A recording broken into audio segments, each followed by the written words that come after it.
نبی اقدس صلی اللہ تعالی علیہ وسلم کی سیرت طیبہ کے باب میں ہجرت کا دوسرا سال ہے، اور میں یہ آپ کو واضح طور پر بتا دوں کہ یہ جو 10 سال گزرے ہیں مدینہ طیبہ کے، یہ اکثر غزوات میں، جنگوں میں ہی گزرے ہیں۔ اتنی جنگیں ہوئیں، اتنے غزوات ہوئے، لیکن اس کے باوجود بھی بہت سارے اہم کام مدینہ طیبہ میں طے پائے جو قیامت تک کے لیے رقم ہو گئے۔ نبی پاک صلی اللہ تعالیٰ علیہ وسلم ایک چھوٹے سے غزوے میں بھی جاتے تو کم از کم 15 دن باہر مدینے سے رہنا پڑتا، تو آپ اندازہ کریں کہ سال میں کبھی 6 غزوات ہیں، کبھی 5، کبھی 6 ایک سال کے اندر۔ اور دوسری ہجری ہی تھی، جیسے کہ کل میں نے بتایا پہلی ہجری ایک سال ختم ہوا، تو دوسری ہجری جب شروع ہوئی تو غزوات شروع ہو گئے، جس میں سے سب سے پہلے سریہ حمزہ، جس کو میں نے کل بتایا تھا، پہلی ہجری نہیں، وہ دوسری ہجری میں ہے۔ حضرت امیر حمزہ رضی اللہ تعالیٰ عنہ کے ساتھ 30 لوگ نکلے تھے، اور یہ سیف البحر ایک جگہ ہے سمندر کے کنارے، ابو جہل 300 لوگوں کے ساتھ مقابلے میں آیا تھا، لیکن وہ لڑائی نہیں ہوئی۔ ایک شخص مجدی نام کا تھا جو دونوں جماعتوں کا حلیف تھا، اس نے جنگ ہونے نہ دیا، تو یہ دونوں فوجیں واپس چلی گئیں۔ اس کے بعد پھر سریہ عبیدہ بن حارث ایک صحابی ہیں، ان کو 80 مجاہدین کے ساتھ حضور پاک صلی اللہ علیہ وسلم نے روانہ فرمایا تھا، اور جس کے مقابل میں ابو جہل کے بیٹے عکرمہ وہ آئے تھے تقریباً 400 لوگوں کو لے کر۔ یہ جنگ بھی ٹل گئی، لیکن جس میں حضرت سعد ابن ابی وقاص رضی اللہ تعالیٰ عنہ نے تیر چلائے تھے۔ پھر اس کے بعد سریہ سعد ابن ابی وقاص بھی ہے۔ یہ سریہ جو میں کہہ رہا ہوں یہ بھی ایک چھوٹی جنگ ہے۔ پھر غزوہ بوات، جس میں خود نبی پاک صلی اللہ تعالیٰ علیہ وسلم شریک ہوئے۔ پھر غزوہ ابوا ایک جگہ ہے 100 کلومیٹر دور مدینے سے، اس میں بھی نبی پاک صلی اللہ علیہ وسلم گئے۔ پھر غزوہ صفوان ہے۔ یہ 6 جنگیں ہوئی، اس کے بعد جنگ بدر ہوئی۔ یہ سب دوسری ہجری میں ہیں، ہجرت کا دوسرا سال چل رہا تھا، اور رمضان میں ہوئی ہے۔ اس سے پہلے آپ اندازہ کر سکتے ہیں، محرم، صفر، ربیع الاول، ربیع الاخر، جمادی الاول، جمادی الاخر، رجب، شعبان، 8 مہینے گزرے، جس میں رجب کا پورا مہینہ تو جنگیں نہیں ہوتی، 4 مہینے جنگ نہیں ہوتی تھی۔ ایک رجب کا مہینہ، پھر دوسرا شوال، ذی القعدہ، ذی الحجہ، یہ ایام حج، ان کو حرمت والے مہینے کہا جاتا ہے۔ ان 4 مہینوں میں جنگ کرنا بہت برا عیب سمجھا جاتا، اور ہے بھی، قرآن نے بھی اس کو ذکر کیا ہے کہ یہ حرمت والے 4 مہینے ہیں۔ عرب برسوں سے ان 4 مہینوں میں جنگیں نہیں کرتے، اپنی تلواریں رکھ دیا کرتے۔ لیکن ایک جنگ ایسی ہوئی تھی جس کو سریہ عبداللہ بن جحش کہا جاتا ہے۔ ایک صحابی ہیں، حضور صلی اللہ علیہ وسلم نے 12 مہاجرین کو بھیجا تھا ایک جگہ، نخلہ ایک جگہ تھی، وہاں سے کفار کی آمد و رفت پر نظر رکھنے کے لیے کہ وہ کدھر جا رہے ہیں، کدھر آ رہے ہیں، ان کی حرکات کیا کیا ہیں، یہ نقل و حرکت ان کی کفار کی دیکھنے کے لیے عبداللہ بن جحش صحابی کو حضور نے سپہ سالار بنا کر 12 لوگوں کو بھیجا تھا۔ وہ ایسی جگہ تھی جہاں سے کفار مکہ کا گزر روزانہ چلتا رہتا تھا۔ یہ جنگ بدر سے پہلے کی بات میں کہہ رہا ہوں، اور یہ بھی ایک وجہ ہے جنگ بدر کی۔ یہ جو سریہ عبداللہ بن جحش ہے، جنگ بدر کی ایک وجہ یہ بھی ہے۔ 12 لوگ یہ صحابہ وہاں تھے۔ اب اس میں ایک دن ایسا ہوا کہ مکہ کے 2 نامی گرامی لوگ، جس میں عبداللہ حضرمی کا بیٹا عمر، اور ایک دوسرا پہلوان کا بیٹا، اور ایک مغیرہ کا پوتا، یہ لوگ وہاں سے گزر رہے تھے۔ انہوں نے دیکھ کر کے پہچان لیا کہ یہ مدینے سے آئے ہیں، اور آپس میں انہوں نے کہا کہ یہ ہماری جاسوسی پر ہیں، اگر ان کو ہم نے نہیں مارا تو یہ ہماری خبریں مدینے پہنچائیں گے۔ تو وہ لوگ سامنے آئے۔ اب مسئلہ ان کے ساتھ، حضرت عبداللہ بن جحش کے ساتھ یہ تھا کہ وہ ایک پورا قافلہ تھا، عمر الحضرمی کا جو ہے قافلہ تھا پورا، وہ تجارت کا قافلہ لے کر مکہ جا رہا تھا، لیکن اس نے بیچ راستے میں ہی اپنے ساتھیوں سے کہا یہ جو 12 لوگ یہاں بیٹھے ہیں یہ جاسوسی کر رہے ہیں ہمارے، اگر ان کو چھوڑ دیا جائے تو یہ مدینے ہماری خبریں پہنچائیں گے، لہٰذا ان کے ساتھ کچھ کرنا چاہیے۔ حضرت عبداللہ بن جحش کو یہ خبر مل گئی کہ یہ قافلے والوں نے ہم پر نظر ڈال لی، اب کیا کریں؟ مسئلہ یہ تھا کہ رجب کی آخری تاریخ تھی، جنگ حرام ہے، جنگ کرنا اس میں حرام ہے، حرمت والا مہینہ چل رہا ہے۔ تو حضرت عبداللہ بن جحش نے ساتھیوں سے مشورہ کیا، 2 میں سے ایک آپشن ہے ہمارے پاس، اگر ہم نے لڑائی نہیں کی تو یہ ہم سب کو گرفتار کر کے مکہ لے جائیں گے، ہم 12 لوگوں کو قیدی بنا کر کے مار ڈالیں گے، یا اگر ہم جنگ کرتے ہیں تو رجب کے مہینے میں جنگ کرنے کا گناہ اٹھانا پڑے گا، 2 میں سے ایک ہے۔ پھر اس بات پر اتفاق ہو گیا نہیں، جان بچانا فرض ہے، ہم لڑیں گے اور اپنی جان بچائیں گے اور حرمت والے مہینے کا جو کفارہ ہوگا وہ ادا کریں گے اور بارگاہ مصطفیٰ میں اس مسئلے کو رکھیں گے۔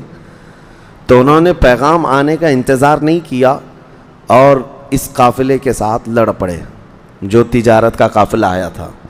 تو یہ 12 مجاہدین جو صحابہ تھے اس پورے تجارتی قافلے میں جتنے تھے جو لڑنے کے لیے کھڑے ہو چکے تھے، ایسی لڑائی کی کہ ان سب کو مار ڈالا۔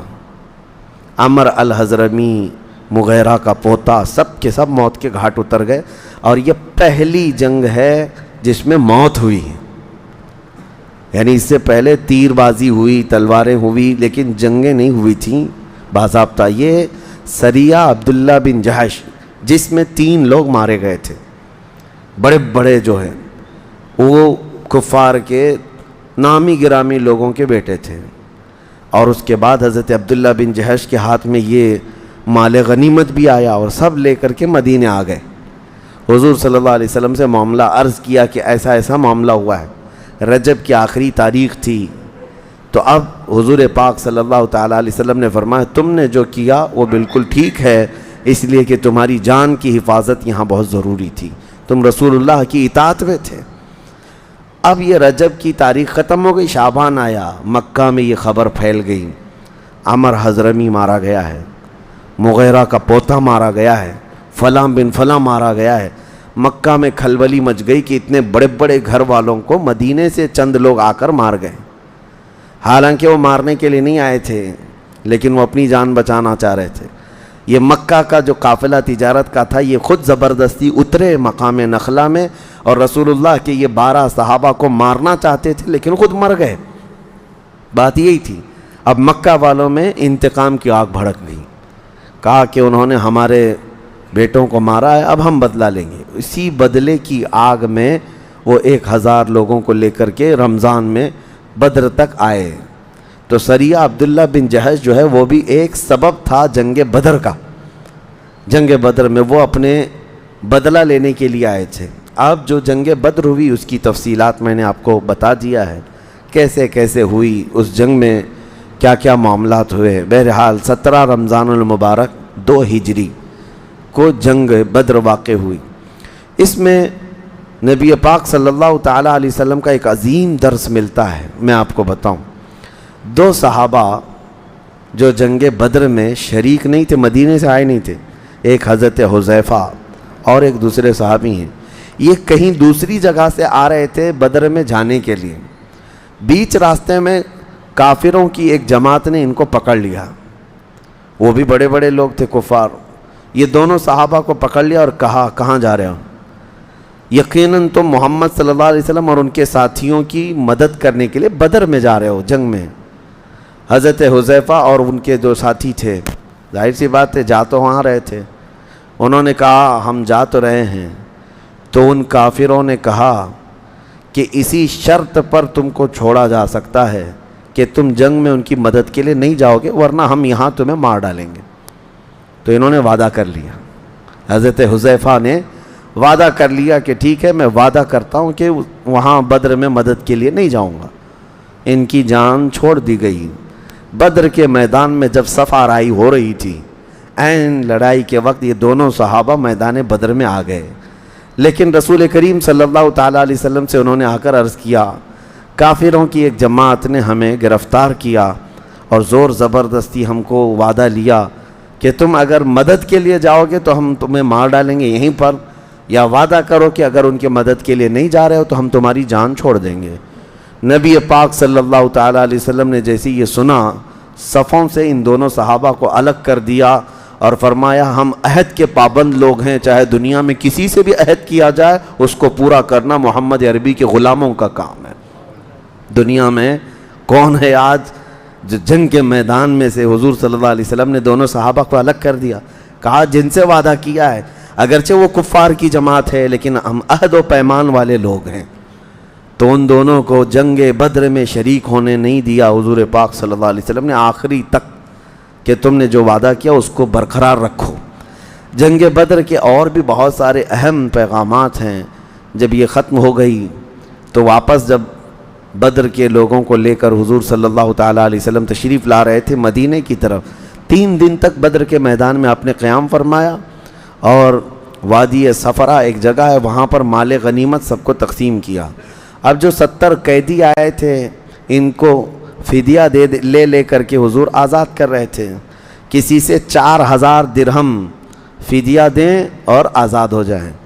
اس میں جو لوگ فدیہ دینے کی طاقت نہیں رکھتے تھے ان کے لیے دوسرا آپشن تھا کہ وہ انصار کے 10 بچوں کو لکھنا سکھا دیں یا کوئی ہنر جانتے ہیں تو سکھا دیں اور آزاد ہو جائیں۔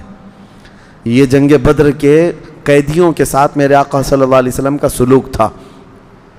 اور اس کے بعد اس میں ہی حضرت عباس جو حضور کے چاچا ہے، وہ ایمان لائے ہوئے نہیں تھے لیکن کافروں کی طرف سے لڑنے آئے تھے اور قیدیوں میں آ گئے۔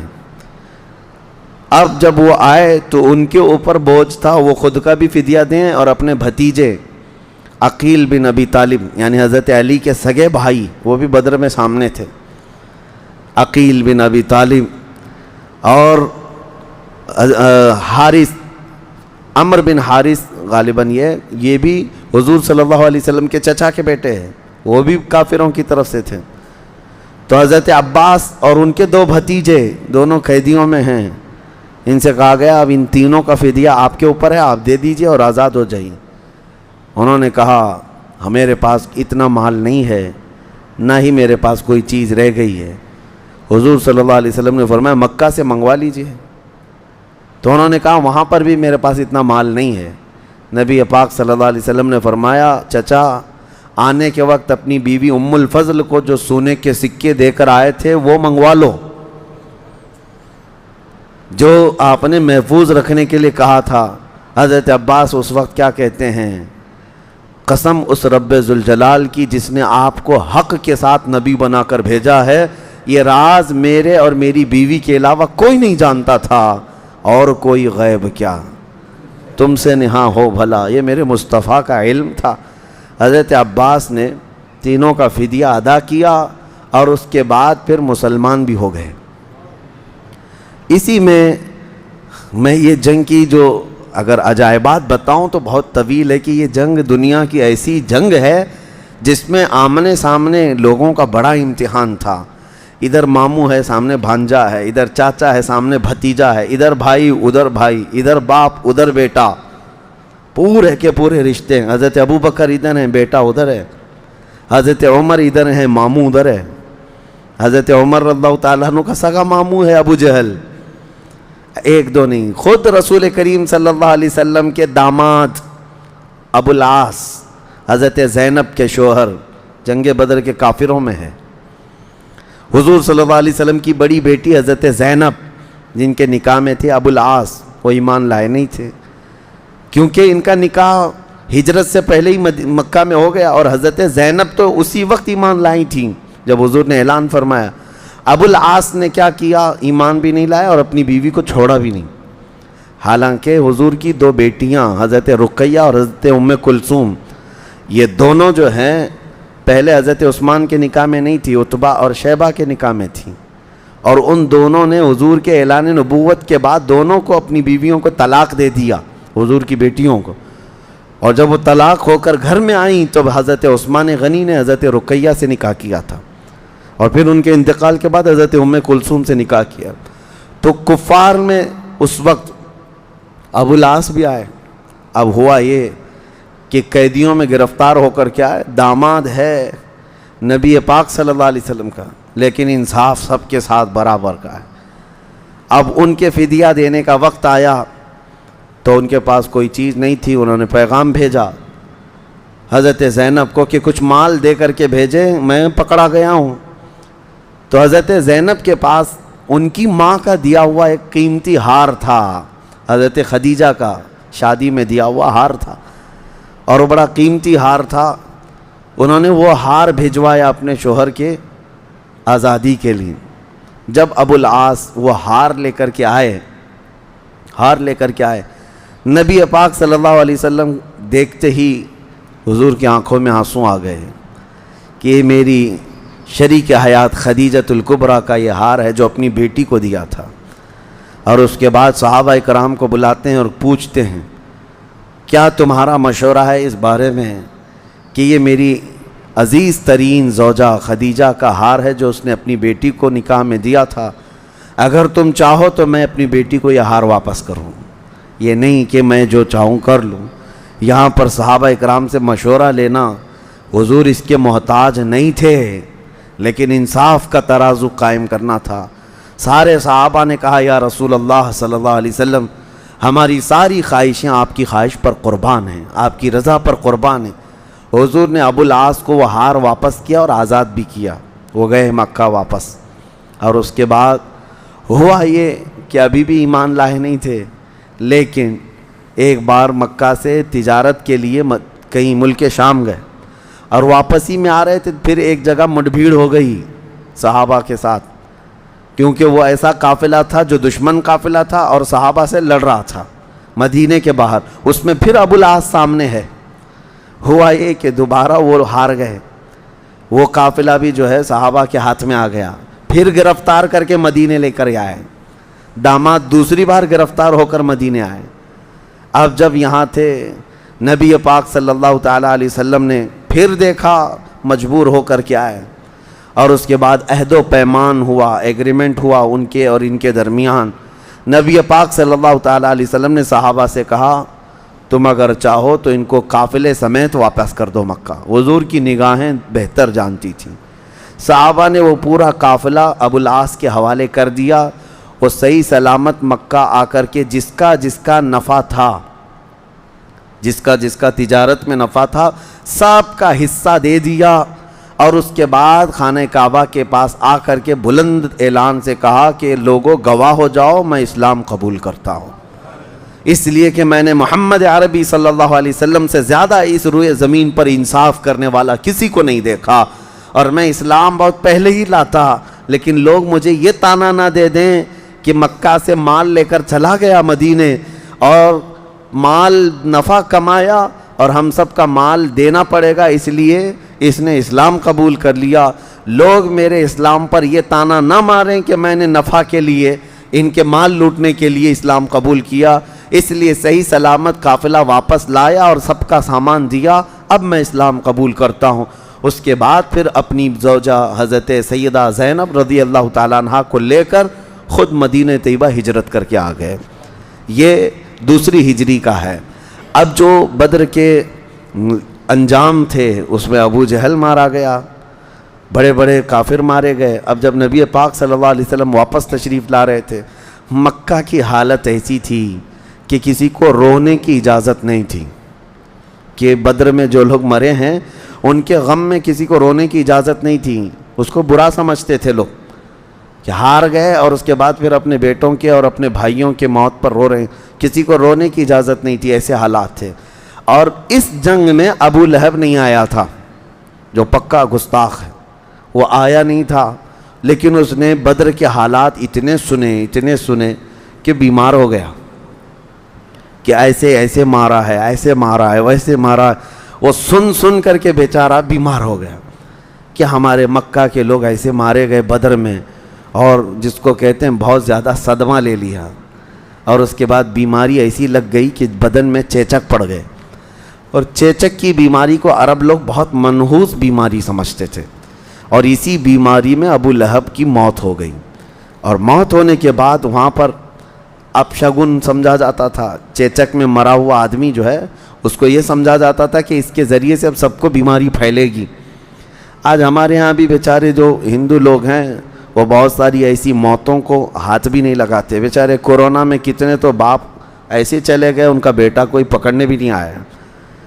اسلام میں یہ نہیں ہے میرے عزیزو، چاہے وہ کسی بھی طرح کی موت میں مرے۔ الحمدللہ میں نے دیکھا ہے، میرے ایک ساتھی ہیں، میرے سے جونیئر ہیں اگرچہ، وہ انگلینڈ میں رہتے ہیں، لیکن تقریباً 200 سے زیادہ باڈی ایسی جو کورونا میں ختم ہو چکے تھے، ان کو اپنے ہاتھوں سے نہلایا بھی ہے، کفنایا بھی ہے اور دفنایا بھی ہے۔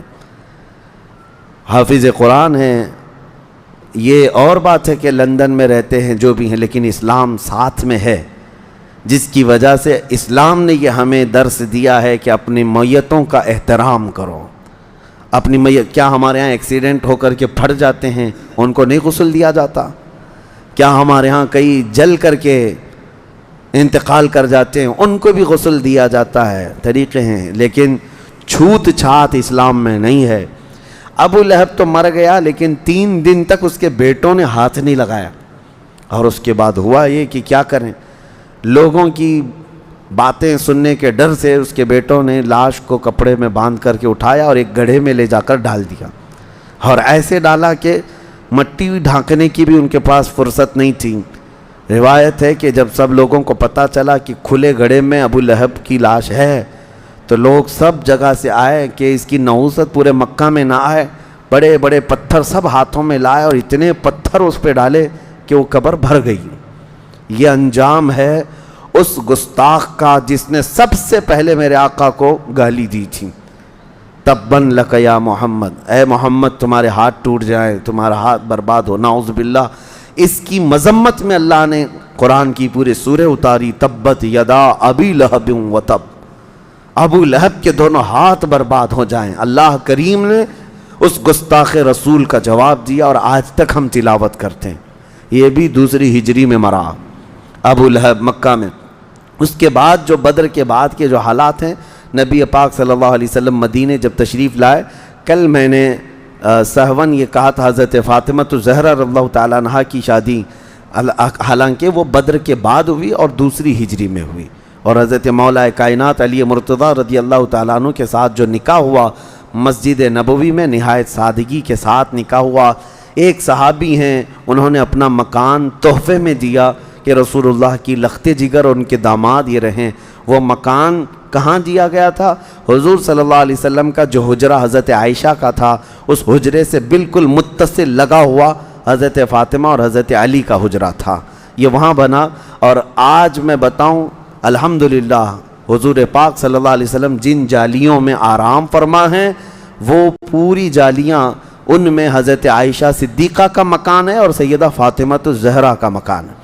یہ دونوں مکان اس جالی کے اندر آ چکے ہیں آج جہاں روضہ رسول ہے۔ حضرت فاطمہ الزہرا کو مختصر جہیز دیا گیا تھا، آپ نے سنا ہوگا، کھجور کے چھال کا ایک گدا تھا، ایک پنچکی تھی، ایک مشکیزہ تھا اور کچھ سامان جو تھے۔ لوگوں میں یہ ایک چیز مشہور ہے کہ حضرت فاطمہ کا جہیز یہ تھا، لیکن ایک نقطہ میں یہ بتاؤں، جہیز کو اسی سے لوگ کمپیئر کر کے یہ کہتے ہیں اتنا جہیز تو رسول اللہ نے اپنی بیٹی کو دیا تھا۔ آپ کو یہ بات نہیں معلوم، یہ جہیز جو حضور نے دیا تھا وہ حضرت علی سے کہا تھا کہ یہ پیسے لاؤ اور یہ سامان خریدو، شوہر کے پیسوں سے ہی جہیز خریدوایا گیا تھا۔ ہاں یہ اور بات ہے کہ نبی پاک صلی اللہ علیہ وسلم دونوں کے سرپرست تھے، حضرت علی رضی اللہ تعالیٰ عنہ کے بھی، حضرت فاطمہ الزہرا کے بھی، تو آپ نے نکاح فرمایا اور دونوں کے لیے۔ یہ 2 ہجری کے واقعات ہیں، اور جو اہم واقعات ہیں اس میں یہ ہے کہ اسی 2 ہجری میں رمضان کے روزے فرض ہوئے، 2 ہجری میں ہی زکوٰۃ فرض ہوئی، 2 ہجری میں ہی نبی پاک صلی اللہ تعالیٰ علیہ وسلم نے بہت سارے احکامات جو اسلام کے ہیں وہ فرض قرار دیے۔ نماز تو پہلے فرض تھی، لیکن رمضان کے روزے اور زکوٰۃ یہی 2 ہجری میں فرض کیے گئے۔ اللہ کریم جب تک زندہ رکھے، رسول اللہ کے جلووں میں زندہ رکھے، اور جب موت آئے تو میرے آقا کے قدموں میں موت عطا فرمائے۔